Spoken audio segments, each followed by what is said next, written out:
পরম পুরুষ ঠাকুর শ্রী শ্রী রামকৃষ্ণদেব, জগৎজননী শ্রী শ্রী মা সারদা দেবী ও যুগাচার্য স্বামী বিবেকানন্দের শ্রীচরণে জানাই শতকোটি প্রণাম। ছাত্রছাত্রীরা, আশা করি তোমরা সকলেই খুব ভালো আছো। খুব সম্প্রতি তোমাদের দ্বিতীয় পর্বের পরীক্ষা সমাপ্ত হয়েছে। এখন তোমাদেরকে এগিয়ে যেতে হবে তৃতীয় পর্বের পাঠ্যক্রমের দিকে।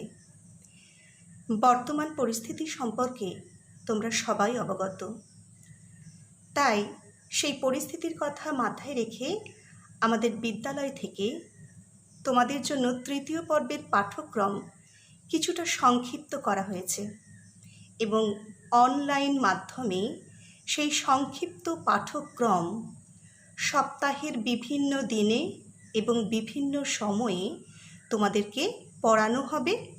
তোমরা বাড়িতে থেকে এই অনলাইনে ওই ক্লাসগুলোকে ফলো করবে। আমরা সর্বতোভাবে চেষ্টা করব যাতে করে বিষয়ভিত্তিক সমস্ত সমস্যা তোমাদের সমাধান করা যায়। এখন আমি পঞ্চম শ্রেণীর বাংলা ব্যাকরণ থেকে একটি অধ্যায় তোমাদের পড়াবো। অধ্যায়টি হলো লিঙ্গ নির্ণয়। দেখো, লিঙ্গ নির্ণয় কথাটির প্রথমেই রয়েছে লিঙ্গ। তাহলে এই লিঙ্গ শব্দটার অর্থ কী? না, লিঙ্গ শব্দের অর্থ হচ্ছে লক্ষণ বা চিহ্ন। তাহলে এই লিঙ্গের আমরা একটা সংজ্ঞা দিই। কী সংজ্ঞা? না, যে লক্ষণ বা চিহ্নের দ্বারা প্রাণী জগতের পুরুষ বা স্ত্রী বোঝায়, অথবা পুরুষ বা স্ত্রী কাউকে বোঝায় না এরকম একটা ধারণা বা ভাব সৃষ্টি হয়, তাকে লিঙ্গ বলে। দেখো, হয়তো তোমার একটি ছোট বোন আছে কিংবা একটি ছোট ভাই আছে, তাহলে তোমরা কি বলবে? না, বোনকেও তোমরা ভাই বলবে না, আবার ভাইকেও বোন বলবে না। কেন? না, ভাইয়ের যে লক্ষণ বা চিহ্ন আছে, বোনের নিশ্চয়ই সেই লক্ষণ বা চিহ্ন নেই। তাই সেই লক্ষণ বা চিহ্নের দ্বারা ভাই আর বোনকে আলাদা করা যায়। সেই জন্য ভাইকে ভাই বলবে এবং বোনকে বোন বলবে। এবার দেখো, লিঙ্গ এর আবার প্রকারভেদ রয়েছে। তাহলে সেই লিঙ্গের প্রকারভেদগুলো কি? না, লিঙ্গ হচ্ছে 4টে ভাগে বিভক্ত। 1 হলো পুংলিঙ্গ, 2 হলো স্ত্রীলিঙ্গ, 3 হলো ক্লীবলিঙ্গ এবং 4 হলো উভয় লিঙ্গ। এখানে দেখো, আমি প্রত্যেকটা লিঙ্গের বেশ কয়েকটি উদাহরণ দিয়ে রেখেছি। তাহলে প্রথমে আমরা যাব পুংলিঙ্গ। পুংলিঙ্গ কাকে বলে? না, পুংলিঙ্গ হলো যে সকল শব্দ দ্বারা পুরুষ জাতি বোঝায়, তাদের পুংলিঙ্গ বলে। যেমন বাবা, কাকু, ভাই, দাদা, এই শব্দগুলো দিয়ে দেখো আমরা কিন্তু পুরুষ জাতিকে বোঝাচ্ছি, সেই জন্য এইগুলি হলো পুংলিঙ্গ। এরপর আমরা চলে যাব স্ত্রীলিঙ্গ। স্ত্রীলিঙ্গ কাকে বলবো? না, যে সকল শব্দ দ্বারা স্ত্রী জাতির কাউকে বোঝায়, তাদের স্ত্রীলিঙ্গ বলে। এবার এর উদাহরণ আমরা দেখব। কি কি? না, মা, বালিকা, বোন, দিদি, এই শব্দগুলো দিয়ে দেখো স্ত্রী জাতিকে কিন্তু ইঙ্গিত করছে, সেই জন্য এইগুলো হয়ে যাবে স্ত্রীলিঙ্গ। এরপর চলে যাব ক্লীবলিঙ্গ। ক্লীবলিঙ্গ কাকে বলে? না, যে সকল শব্দ দ্বারা পুরুষ বা স্ত্রী জাতির কাউকে না বুঝিয়ে অন্য কিছু অচেতন পদার্থকে বোঝায়, যাদের স্ত্রী বা পুরুষ নির্ণয় করা যায় না, তাদের আমরা ক্লীবলিঙ্গ বলবো। তাহলে সেই রকম কিছু উদাহরণ আমরা দেখি। সেরকম উদাহরণ কি? না, যেমন ঘড়ি, টেবিল, চেয়ার, গাড়ি, কলম ইত্যাদি। এগুলো হলো ক্লীবলিঙ্গ। কেন না এগুলোতে স্ত্রী পুরুষ কাউকে বোঝাচ্ছে না, অন্য কিছু অচেতন পদার্থকে ইঙ্গিত করছে। এই হলো ক্লীবলিঙ্গ। এরপর আমরা যাব উভয়লিঙ্গ। উভয়লিঙ্গ কি না, উভয়লিঙ্গ হলো যে সকল শব্দ দ্বারা পুরুষ এবং স্ত্রী জাতি উভয়কেই বোঝায় তাদের উভয়লিঙ্গ বলে। যেমন দেখো শিশু, এই শিশু শব্দটা কিন্তু স্ত্রী পুরুষ উভয় ক্ষেত্রেই ব্যবহৃত হয়, স্ত্রী পুরুষ উভয়কেই ইঙ্গিত করে। আবার শাবক, তা সে স্ত্রীও হতে পারে পুরুষও হতে পারে। বাছুর, জন্তু ইত্যাদি। এই গেল লিঙ্গ নির্ণয়। এরপর দেখো এই লিঙ্গকে আমরা কি করতে পারি না পরিবর্তন করতে পারি। লিঙ্গ পরিবর্তন করা যায়। কাকে বলে সেই লিঙ্গ পরিবর্তন না পুংলিঙ্গ শব্দকে স্ত্রীলিঙ্গে এবং ঠিক একইভাবে স্ত্রীলিঙ্গ শব্দকে পুংলিঙ্গে পরিবর্তন করার নিয়মকে লিঙ্গ পরিবর্তন বা লিঙ্গের রূপান্তর বলে। তাহলে এই গেল লিঙ্গ পরিবর্তন। এরপর দেখো লিঙ্গ পরিবর্তন করার সময় কিছু জিনিস কিন্তু আমাদেরকে মনে রাখতে হবে। সেই জিনিসগুলো কি এবার দেখি। সেই জিনিসগুলো দেখো, 1 নম্বর হচ্ছে ক্লীবলিঙ্গের কোনো পরিবর্তন বা রূপান্তর কিন্তু হয় না, আমরা ক্লীবলিঙ্গের পরিবর্তন করতে পারবো না। 2 নম্বর দেখো পুরুষ বা স্ত্রী জাতীয় শব্দকেই কেবলমাত্র রূপান্তর করা যায়।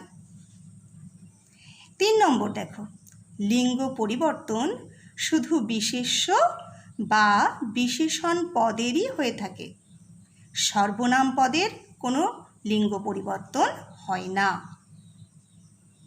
তাহলে লিঙ্গ পরিবর্তন করার ক্ষেত্রে এই কয়েকটা নিয়ম আমাদেরকে কিন্তু মনে রাখতে হবে। এরপর লিঙ্গ পরিবর্তনের বেশ কতগুলো নিয়ম আমরা জেনে নেব। দেখো লিঙ্গ পরিবর্তনের 1 নম্বর নিয়ম কি বলা আছে না 1 নম্বর নিয়মে বলা আছে অকারান্ত শব্দের সঙ্গে আকার যোগ করে লিঙ্গ পরিবর্তন করা যায়। তাহলে আমরা এই নিয়মটা একটু উদাহরণ সহযোগে বুঝে নিই। কি বলছি না অকারান্ত শব্দের সঙ্গে আকার যোগ করে স্ত্রীলিঙ্গ করা যায়। তাহলে আমরা এদিকে লিখি পুংলিঙ্গ, এইদিকে দেখো স্ত্রীলিঙ্গ।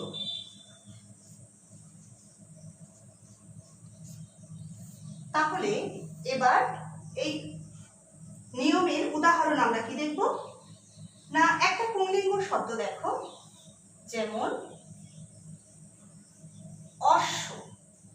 এই অশ্ব এর শেষে দেখো অ আসছে, তাহলে এই অকারান্ত শব্দ তার সাথে আ যোগ করে আমরা স্ত্রীলিঙ্গ করব। তাহলে কি হবে না অশ্বা।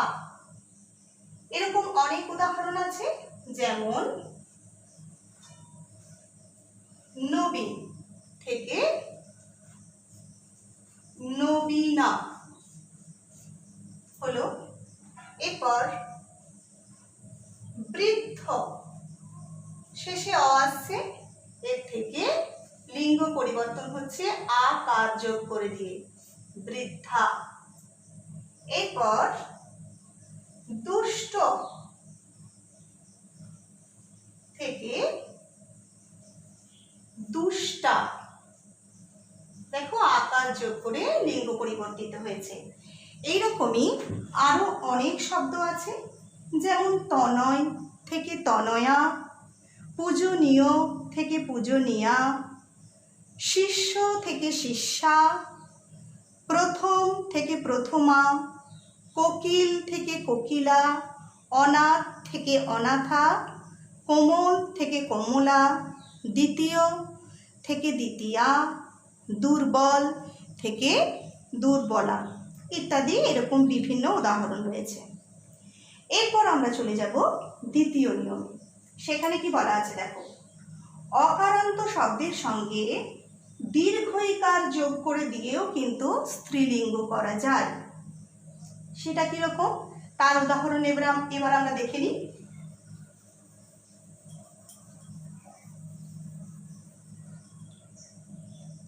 একটা ধরো অকারান্ত শব্দ দেব, এটা একটা পুংলিঙ্গ শব্দ, এর সাথে আমরা দীর্ঘইকার যোগ করে স্ত্রীলিঙ্গ করব। কি হবে তাহলে? দেবী হয়ে গেল লিঙ্গান্তর। এরপর দেখো কিশোর থেকে লিঙ্গান্তর করব দীর্ঘইকার যোগ করে। কিভাবে না, কিশোরী। এরকম আবার দেখো নদ, এর থেকে নদী। আরো রয়েছে কুমার থেকে দীর্ঘইকার যোগ করে কুমারী।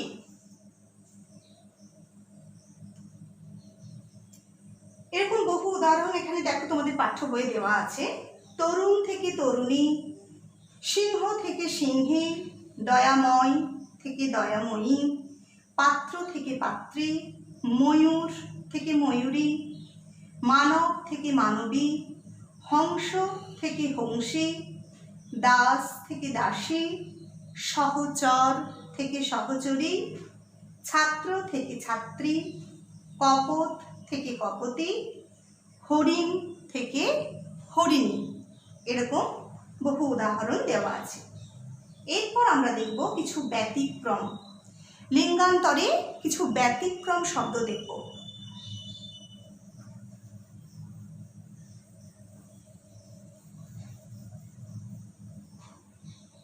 দেখো ব্যতিক্রম, সেখানে পুংলিঙ্গ একটা উদাহরণ দেওয়া আছে কাকা থেকে। দেখো সেখানে কিন্তু এই নিয়ম খাটবে না, অন্য নিয়মে হবে। দেখো ব্যতিক্রমী কাকি অশ্বই। আবার দেখো বুড়ো থেকে লিঙ্গান্তর কি হচ্ছে বুড়ি। আবার দেখো খোকা থেকে লিঙ্গান্তর কি হচ্ছে না খুকি। এইভাবে আছে পিসে থেকে লিঙ্গ পরিবর্তন হচ্ছে পিসি। এরকম আরো উদাহরণ আছে, জ্যাঠা থেকে জেঠি, ভাগ্নে থেকে ভাগ্নি ইত্যাদি। তাহলে এই গেল দ্বিতীয় নিয়ম। এরপর আমরা চলে যাব তৃতীয় নিয়মে। সেখানে কি বলা আছে দেখো, সেখানে বলা আছে পুংলিঙ্গ শব্দের শেষে অপ থাকলে স্ত্রীলিঙ্গে ইকা হয়। তার উদাহরণ এবার আমরা দেখি। যেমন একটা পুংলিঙ্গ শব্দ ধরো বালক। এই বালক শেষে দেখো কি আসছে উচ্চারণ করতে গিয়ে অ, তাই তো? তাহলে এই বালকটা আমরা স্ত্রীলিঙ্গ করব। কি করে না, স্ত্রীলিঙ্গে ইকা হয়ে যাবে। কি হবে? বালিকা।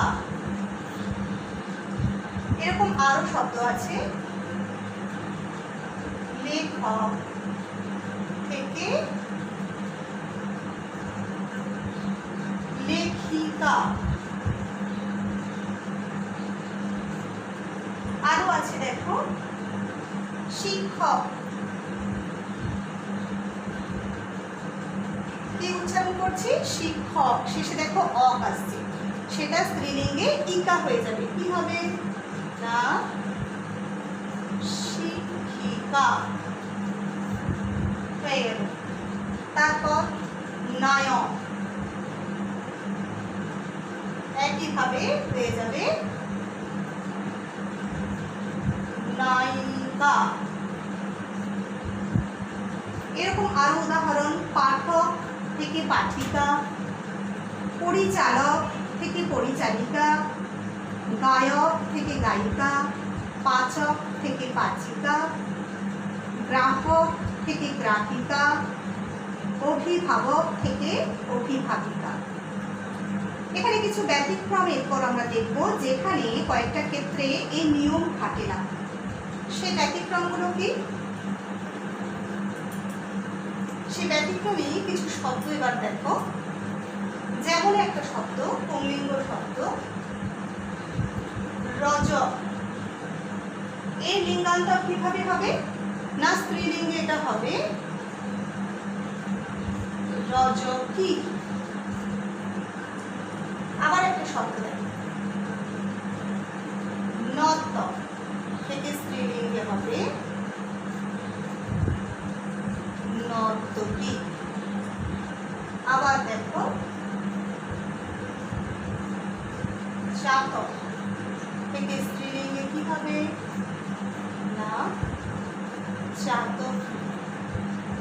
এরকম আছে পেচক থেকে পেচকি। এরপর আমরা যাব চতুর্থ নিয়ম। সেই চতুর্থ নিয়মে দেখো, কিছু পুংলিঙ্গ শব্দের অকারের পর আ দন্তন্বয় দীর্ঘই অথবা আ দন্তন্বয় হ্রস্বই যোগে স্ত্রীলিঙ্গ হয়েছে। সেটা কিরকম আমরা দেখে নিই।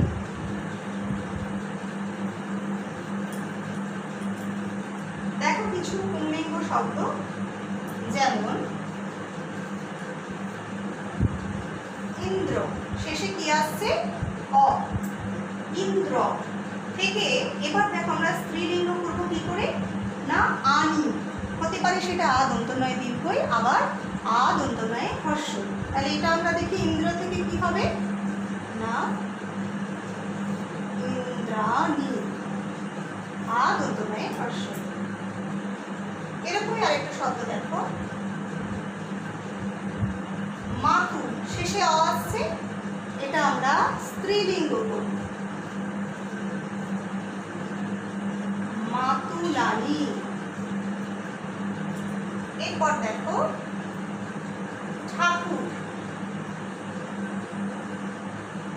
এটাকে আমরা স্ত্রীলিঙ্গ কি করব? না ঠাকুরানী।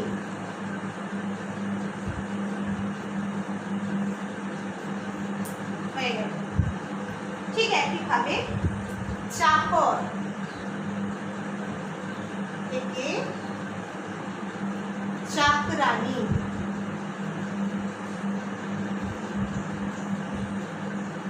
এরকম আরো উদাহরণ আছে, আচার্য থেকে আচার্যানী, রুদ্র থেকে রুদ্রাণী, শিব থেকে শিবানী, মেথর থেকে মেথরানী ইত্যাদি।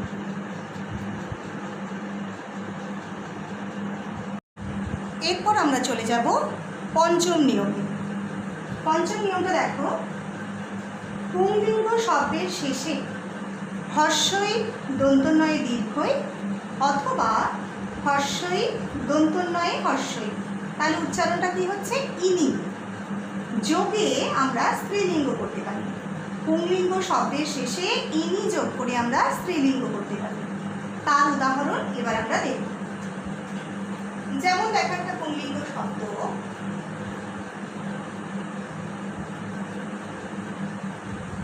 সন্ন্যাসী, এই পুংলিঙ্গ শব্দটার সঙ্গে ইনি যোগ করে দিয়ে আমরা স্ত্রীলিঙ্গ করব। কিভাবে? না সন্ন্যাসিনী। এরপরে দেখো আরেকটা শব্দ পাগল, থেকে কি হবে? পাগলিনী। হলো এরকমই আছে দেখো, বাঘ থেকে বাঘিনী। আবার কি? কাঙাল থেকে কাঙালিনী। উন্মাদ থেকে কি হবে? না উন্মাদিনী,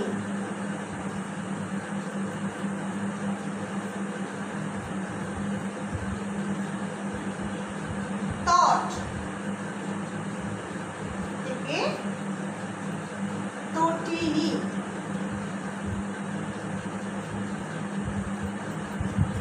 এই গেল পঞ্চম নিয়ম। এরপর ষষ্ঠ নিয়মের দিকে চোখ রাখো। দেখো সেখানে বলা আছে পুংলিঙ্গ শব্দের শেষে নি দন্তন্বয়ে দীর্ঘই অথবা দন্তন্বয়ে দীর্ঘই অথবা দন্তন্বয়ে হ্রস্বই যোগ করেও কিন্তু স্ত্রীলিঙ্গ করা যায়। তাহলে তার উদাহরণ এবার আমরা দেখব।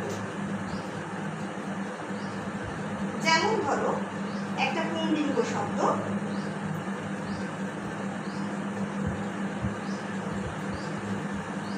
মালি থেকে স্ত্রীলিঙ্গে কি হবে না মালিনী। আরেকটা শব্দ দেখো জেলে, এর থেকে নি যোগ করে আমরা স্ত্রীলিঙ্গ করব। কিভাবে? জেলেনি।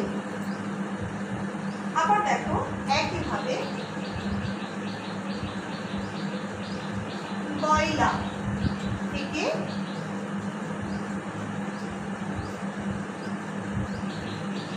গয়লানি। তেমনি আরো অনেক উদাহরণ রয়েছে। বিলাসী থেকে বিলাসিনী, বিদেশি থেকে বিদেশিনী, তপস্বী থেকে তপস্বিনী ইত্যাদি বহু উদাহরণ রয়েছে। এরপর 7 নম্বর নিয়ম দেখো।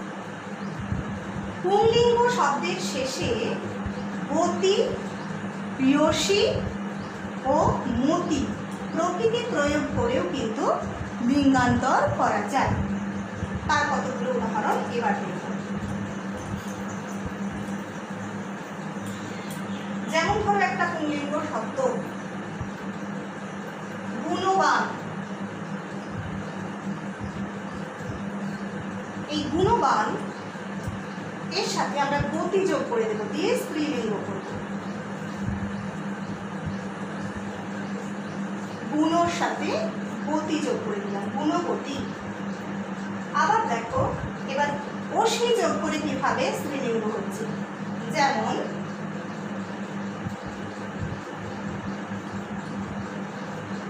গরিয়ান থেকে গরি প্রিয়সী। দেখো প্রিয়সী যোগ করে স্ত্রীলিঙ্গ হয়ে গেল। এরপর দেখবো মতি যোগ করে কিভাবে স্ত্রীলিঙ্গ হচ্ছে। যেমন একটা শব্দ শক্তিমান, স্ত্রীলিঙ্গে দেখো শক্তি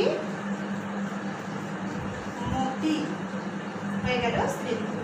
এরকমই আছে দয়াবান থেকে দয়াবতী, ভক্তিমান থেকে ভক্তিমতী, বর্ষিয়ান থেকে বর্ষীয়সী।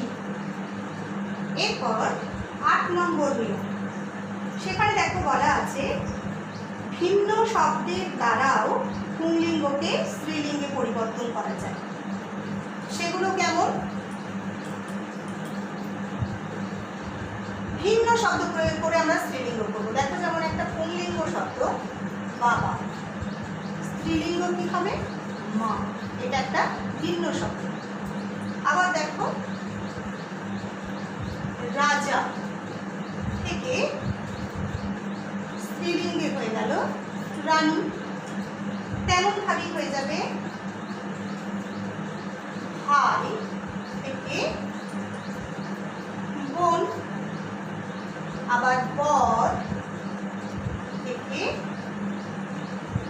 কনে, স্বামী থেকে স্ত্রী, শ্বশুর থেকে শাশুড়ি, এরকম শব্দ। এরপর আমরা যাব 9 নম্বর নিয়ম।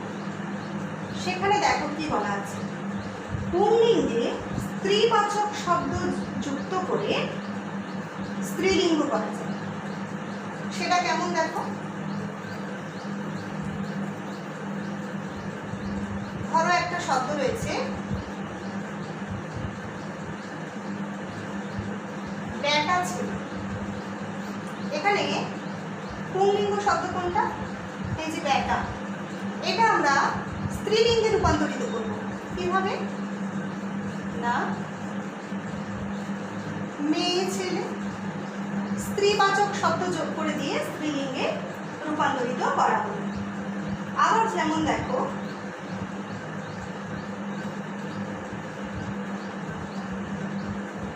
ঠাকুর পো, এই যে পো এটা হচ্ছে পুরুষবাচক শব্দ, এটাকে আমরা স্ত্রীবাচক শব্দে রূপান্তরিত করে পুরোটাকে স্ত্রীলিঙ্গ করব কিভাবে? না ঠাকুর ঝি।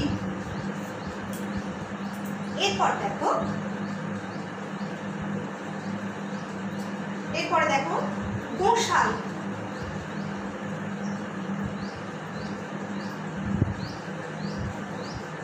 এটাকে আমরা কি করব? না এই যে একটা স্ত্রীবাচক শব্দ আমরা পূর্বে যোগ করে দেব, মা গোশাল, এটা হয়ে গেল স্ত্রীলিঙ্গ। তেমনি গুরু থেকে গুরু পত্নী, কবি থেকে মহিলা কবি। এরপর দেখো 10 নম্বর নিয়ম।